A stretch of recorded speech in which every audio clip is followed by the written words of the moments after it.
அனுப்பானடி மல்லர்கள் படைசூழ ஊர்வலம் வரும் அக்னி வீரனை காண லட்சக்கணக்கில் கூடியிருக்கும் மக்கள் அவரை வணங்கி வரவேற்க அக்னி வீரன் தெப்பத்திற்குள் சென்று தனது முன்னோரான சிவனையும் பார்வதியையும் வணங்கி தெப்பத் திருவிழாவை தொடங்கி வைக்கிறார்.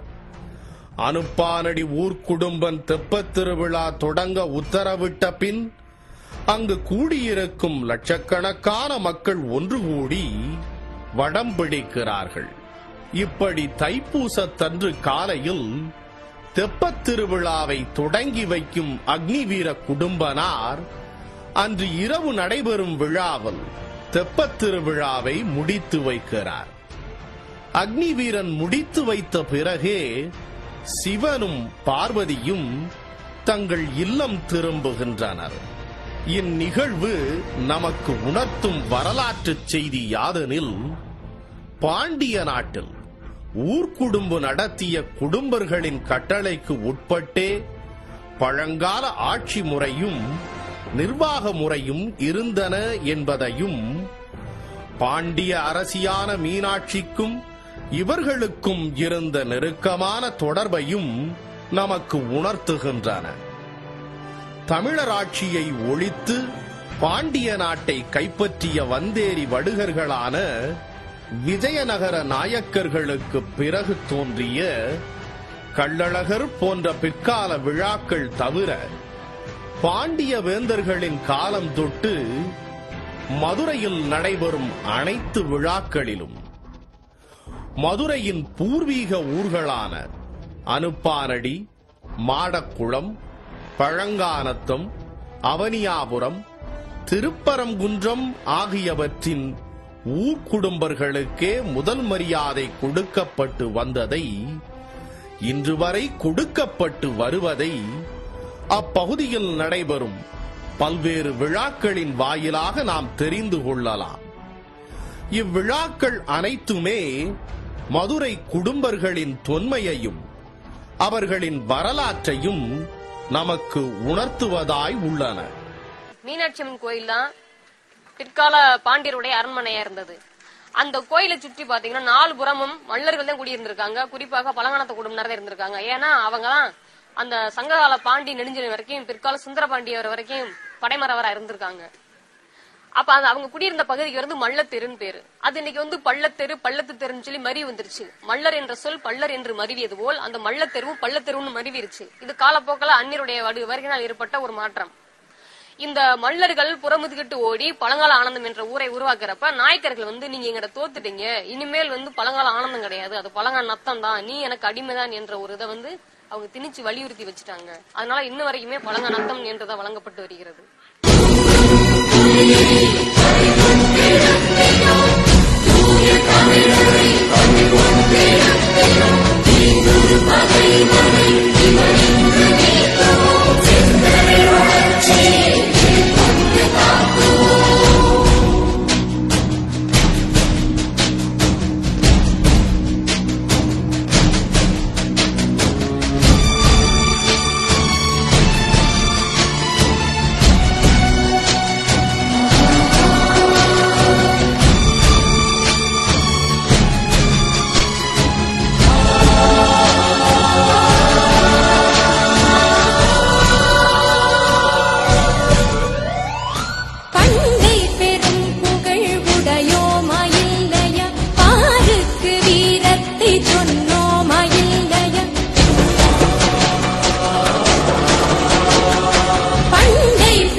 இக்குடும்பர்களின் பெருந்தலைவனே முதுகுடுமி என பட்டம் பெற்று மதுரையை ஆண்டு வந்த பாண்டிய பேரரசர்கள் என்று கல்வெட்டு இலக்கியங்கள் சொல்வதற்கு இவ்விழாக்களே தக்க சான்றாக உள்ளன.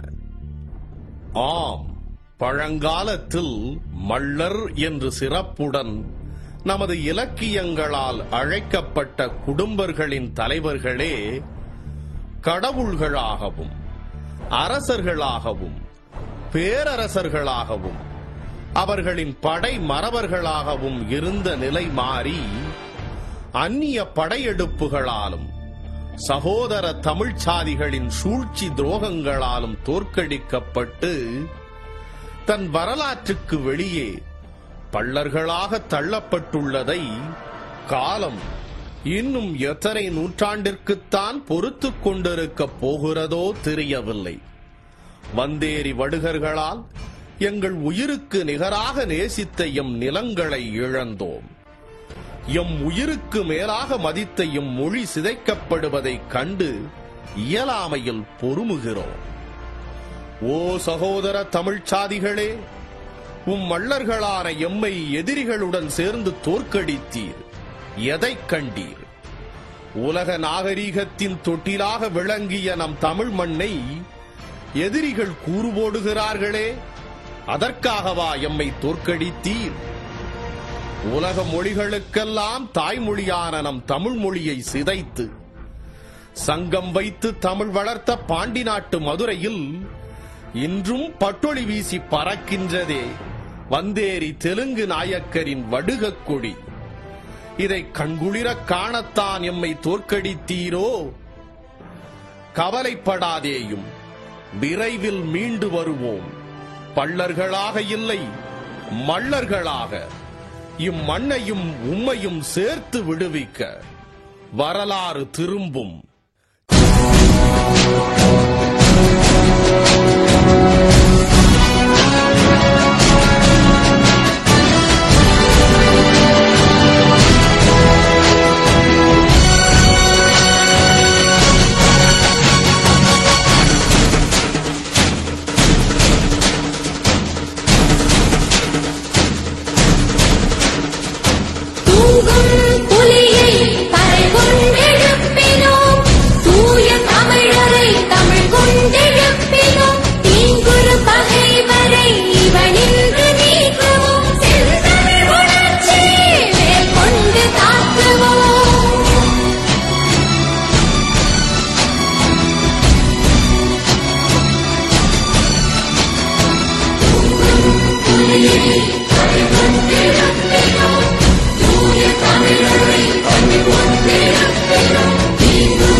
சூழ்ச்சி